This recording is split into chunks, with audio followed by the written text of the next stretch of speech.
I don't know what will happen now. We've got some difficult days ahead.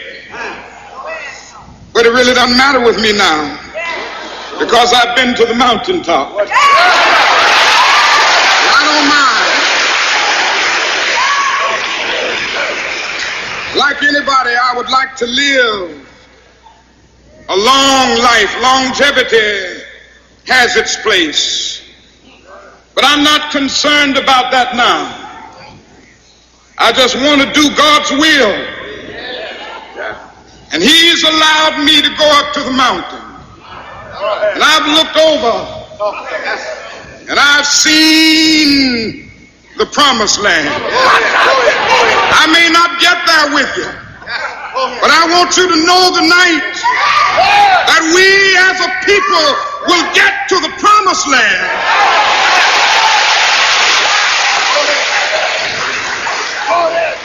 So I'm happy tonight. I'm not worried about anything. I'm not fearing any man. Mine eyes have seen the glory of the coming of the Lord.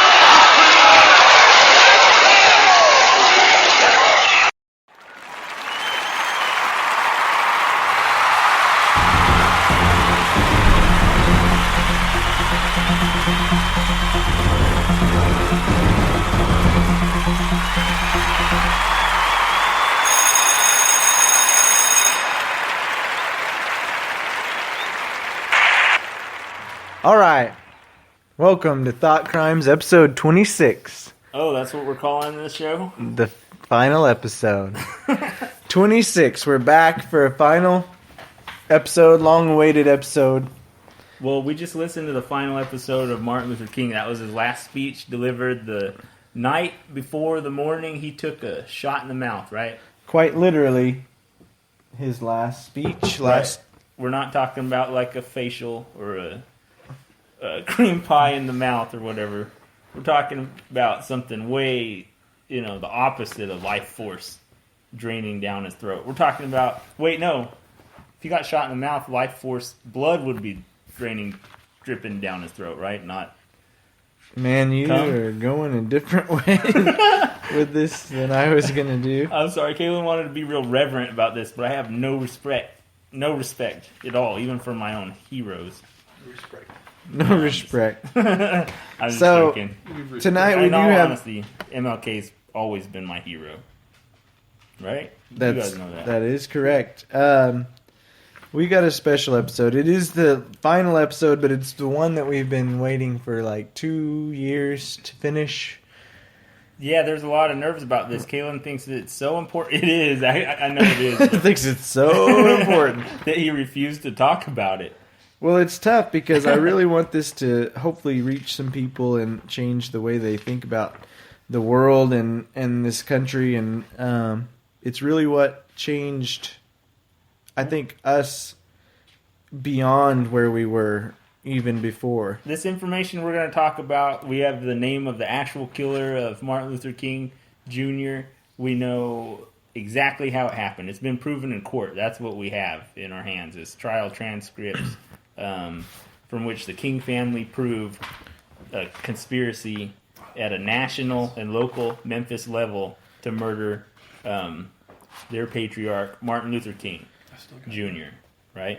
Right. And so this is like a Rosetta Stone. They had a lot of witnesses testify during the trial that were qualified in like governmental abuse, propaganda, COINTELPRO stuff, assassination, real history, right?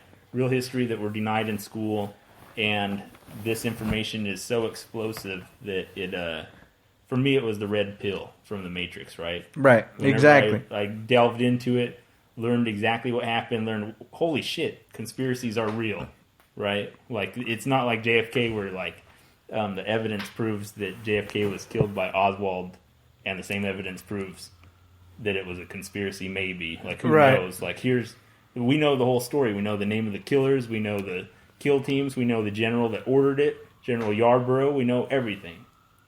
Right. Okay. So this is the Rosetta Stone of conspiracy theories. It proves that they're real. From here, it's a good jumping off point where you can learn the truth about the FBI and what they're really about. You know, assassinating Christ figures. Right.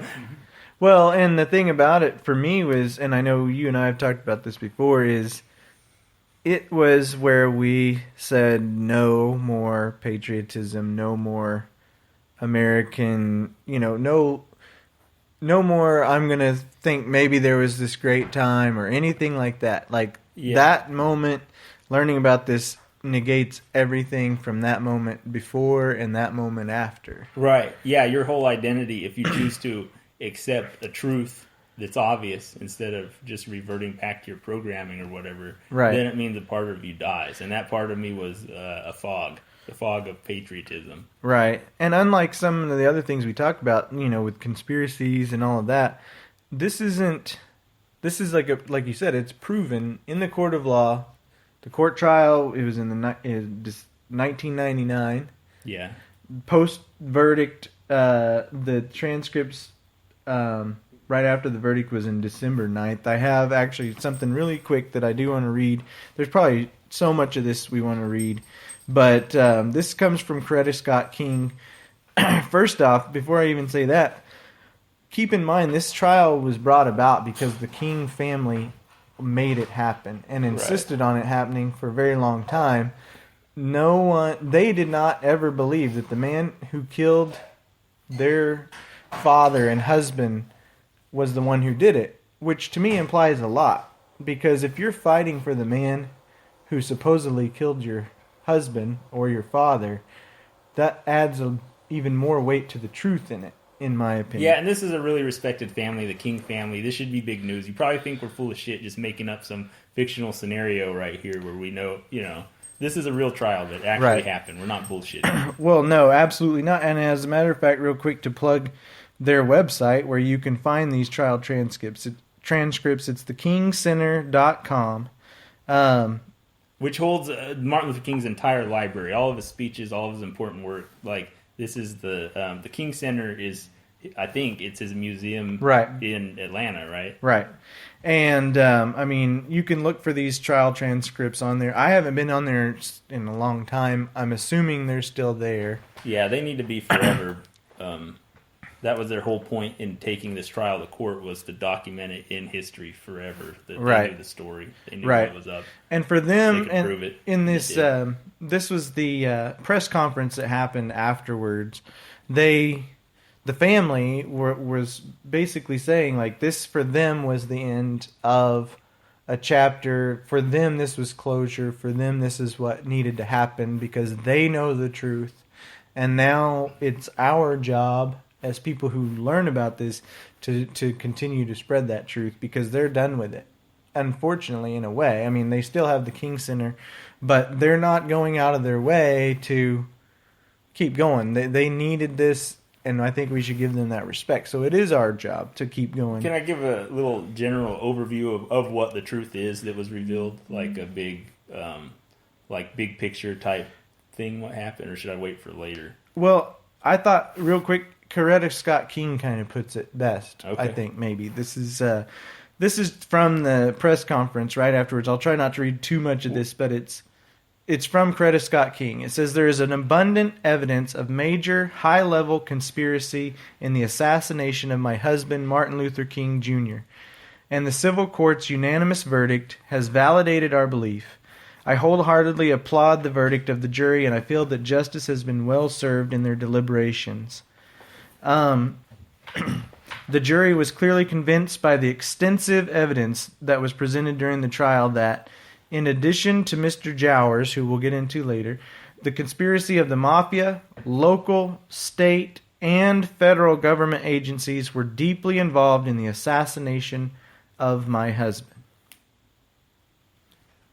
And this is how that works. The government hires the mafia to do an assassination for them. Right? They were entangled a lot back then in the 60s for this purpose.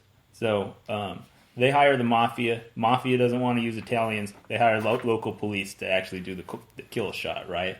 Meanwhile, the government's colluding with the military with a backup kill team or two. Right. No matter what, Martin Luther King's going to die on this day. Whether by the mafia or by the government. Misses, military. Yeah, the military trained to murder Martin Luther King in a parking lot in a car while he was driving away. The guy was dead in that parking lot. The conspiracy was so huge, it's destiny. He was going to die this day, right? They had him in their sights. They were waiting. You know the name of the guy that actually killed him? Yeah, police officer. It's in here. Memphis police sharpshooter. I've got earlier today, I was trying to remember, and it's really sad because at one point I knew the name of the person who killed Martin Luther King. Right? I've written it down and stuff. And then when I was trying to remember it, I was like, Earl. No, James Earl Ray was coming to mind. Right. I'm so brainwashed by the popular mythology of who killed Martin Luther King that's what was coming to mind, not the actual killer, which is sad. Well, and I think what's sad, real quickly, that makes me think. But we do. We all know who killed JFK, but I don't think most people even know the name of the man who killed Martin Luther King Jr. Honestly, I mean, yeah, people who know, but more beyond that, a lot of people don't even know. James Earl Jones, right? The guy that played James Earl Jones, Darth Vader. No, it's Mr. Lloyd Jowers. No, right? Well, I'm sorry for laughing, but that's Lloyd Jowers. It's right here, right? Mr. Lloyd Jowers was found guilty along with Memphis Right. police. Well, and Lloyd Jowers is who they took to court, but he's not the shooter that actually killed him. Oh, that's Raul, right? Well, Raul was manipulating. There's so James many Earl people Ray. involved in this conspiracy that sitting in that cafe, the rape. Yeah. Okay. Here's how it goes. Martin Luther King, whenever he was shot on a balcony while he was smoking a cigarette. Across the street, across the parking lot, is the back of a motel that's on top of a hamburger store. From the front of this storefront, it would be Lloyd Jowers Hamburger Shop. Over that is like a rooming house or whatever. James Earl Ray, the guy that they say killed Martin Luther King, was staying in the rooming house. Lloyd Jowers, who owned the hamburger shop downstairs, was heavily connected to the mafia, and he was holding a rifle in an oven for somebody to walk to the back of the store, walk behind the grill or whatever, pull out the rifle, go out back, take a shot at Martin Luther King, and then hand off the rifle. It was dismantled, thrown into the Arkansas River later or whatever. But that was this guy's part. The guy who they took to court, he got a lot of money for holding the rifle, and it's Lloyd Jowers. This is what you wrote. Martin III's response was that there was a trial which concluded just 1 month earlier in which Mr. Lloyd Jowers was found guilty, along with the Memphis police and unnamed agents of the United States government and the government of the state of Tennessee for conspiring to kill his father. So who's the actual man then? Right. I used to know his name. I wrote it down somewhere. There's a cop who killed Martin Luther King. Is it Captain Jerry Williams? I don't know. Mr. Frank Liberto? That's one of the mafia guys. Dude. Frank Liberto got the contract from the government. He got paid like $100,000. He gave Jowers a cut of that and the assassin a cut of it. Gotcha. Anyway, I guess the name of the assassin you just won't know. We didn't. It's lost. It's lost in my brainwashing. It's in there. It's somewhere in here. Well, it's not actually, because this is what I'm holding in my hand is the press conference afterwards where they don't say his name.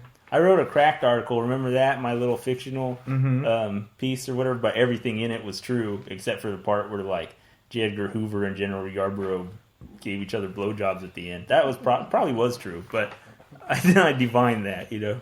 Right. But I think I named him in that piece, but I don't have it. Man. Well, I know where you can find it, though. If you're really interested in finding the name, it's from Dr. Pepper's book, An Act of State. Dr. Pepper is the King family lawyer in this case. Right. Right. He started out Dr. Pepper. It sounds kind of funny. His name is William Pepper. Google. Yeah, according to Google, James Earl Ray shot Dr. King. Yeah. Which is proven not to be true, and this should be official history because it is. Okay, yeah, all right. Here, Dr. Pepper, he got involved with this because he felt a little responsible for Martin Luther King getting killed. He was a photojournalist,